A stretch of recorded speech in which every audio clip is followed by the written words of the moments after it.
मोहम्मद इकबाल शम्स 12 साल का काशिफ बहुत शरीर लड़का था। शरारत पर वो अक्सर वालिदैन और दादी से डांट भी खाता था। इसकी बहन अलीज़े इससे 1 साल बड़ी थी।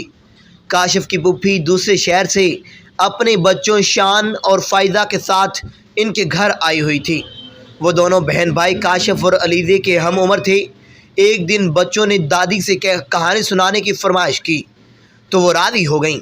शान बोला, नानी कोई भूत की कहानी मत सुनाइएगा, मुझे बड़ा खौफ आता है। भूत की कहानियों से ये सुनना था कि काशिफ के कान खड़े हो गए। एक शरारती मुस्कुराहट इसके लबों पर और आंखों में एक चमक सी आ गई। अलीज़े इसी मानी खेज नज़रों से देखने लगी। कहानी ख़त्म होने के बाद अलीज़े ने काशिफ से कहा, लगता है तुम शान को भूत बनकर डराओगे। काशिफ मुंह पर उंगली रखते हुए बोला, आहिस्ता बोलो, सच बड़ा मज़ा आएगा। रात को जब वो सो जाएगा तो मैं इसे भूत बनकर डराऊंगा। हालत देखने वाली होगी इसकी। रात हो चुकी थी। काशिफ और शान अलग कमरे में सो रहे थे। शान के सोने के बाद काशिफ उठा और चुपके से बाहर जाकर इसने भूत का गेटअप अख्तियार कर लिया। इसके कदम अपने कमरे की तरफ बढ़ने लगे जहां शान सो रहा था। कमरे में मदम रोशनी थी। काशिफ आहिस्ता आहिस्ता कदम बढ़ाता हुआ शान की तरफ बढ़ रहा था। इसने देखा कि शान चादर ओढ़े बेखबर सो रहा है। इससे पहले कि वह चादर हटाकर शान को डराता, अचानक किसी ने इसके कंधे पर हाथ रख दिया। काशिफ ने जो घूम कर देखा तो इसकी रूह फना हो गई। अलीज़े और फ़ायदा दादी जान के कमरे में थीं।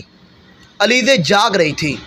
इसे मालूम था कि काशिफ शान को भूत बनकर डराएगा। अभी थोड़ी ही देर हुई थी कि अचानक अलीज़े को काशिफ की चीख सुनाई दी। इसी दौरान फ़ायज़ा भी उठ गई और मुस्कुराने लगी। इसे देखकर अलीज़े को बड़ी हैरत हुई।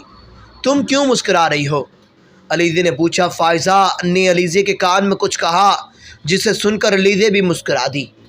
काशिफ की चीख सुनकर दोनों हंस पड़ी, फिर उठकर काशिफ के कमरे की तरफ चल दी। काशिफ अपने सामने भूत को देखकर थर थर काँप रहा था।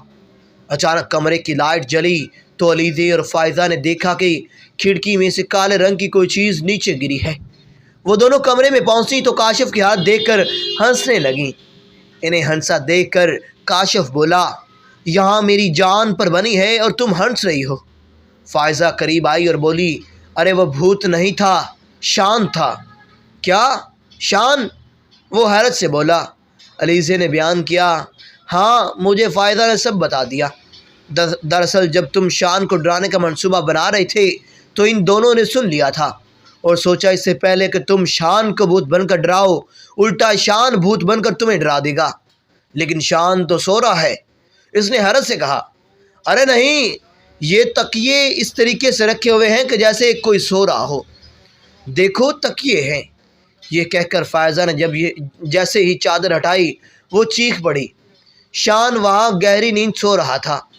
चीख की आवाज़ सुनकर दादी जान भी नींद से बेदार हो चुकी थीं। वो खुद से बोली, अरे ये बच्चे कहाँ हैं? चीख भी काशिफ के कमरे की तरफ से आई है। कुछ तो गड़बड़ है, जाकर देखती हूँ। ये कहकर उन्होंने अपनी तस्बीह उठाई और काशिफ के कमरे की तरफ चल पड़ी। अगर शान सो रहा है तो फिर वो कौन था जो फ़ौरन ही गायब हो गया था?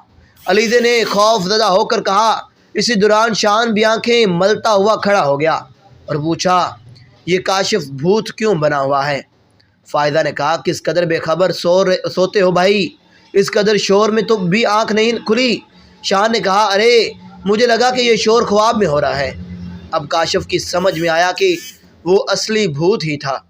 इसी दौरान घर के बाकी लोग भी उठकर वहाँ पहुँच गए थे और उन्हें भी सारी सूरत हाल का इल्म हो गया था। काशिफ के अब्बू ने कहा, अब कोई शरारत करोगे, असली भूत तुम्हें शरारतों की सज़ा देने आया था। अलीज़े और फ़ायदा के आने से वो गायब हो गया। अब कोई शरारत ना करना। काशिफ अपने कानों को हाथ लगाकर बोला, मेरी तौबा है जो मैंने आइंदा कोई शरारत की हो। दादी बोली, हमारी बात तो तुम मानते नहीं थे, भूत की बात फ़ौरन मान ली। अचानक शान चीखता, भूत कहाँ है?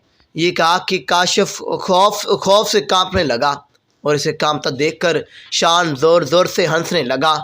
یہ اب تک پتہ نہیں چل سکا کہ غائب ہونے والا اصلی بھوت تھا یا کوئی تیسرا کردار تھا۔